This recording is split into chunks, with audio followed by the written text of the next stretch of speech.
koo hanqina keenyama.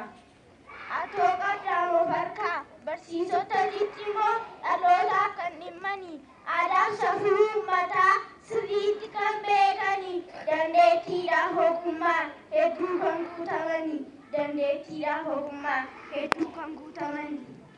Laayootiin ilaalinaa deemsa jalqabne kana saayintistiin addunyaa waliif keessa argama. Saayintistiin addunyaa waliif keessa argama. Waan siif dhammayyaa koo ana sii barataa ana sii barattu hojiilee qopheessitee addunyaan kan eeggattu jabaadhuutii baradhuu maatii kee fagoomami barsii kaasee qabati hojii kee hundumaatti karooraan hoogganani hojii kee hundumaatti karooraan hoogganani yaadan qaba maatii kee yaadan qaba maatii koo beekumsa qofaa miti hundumaan badhaadhaadha.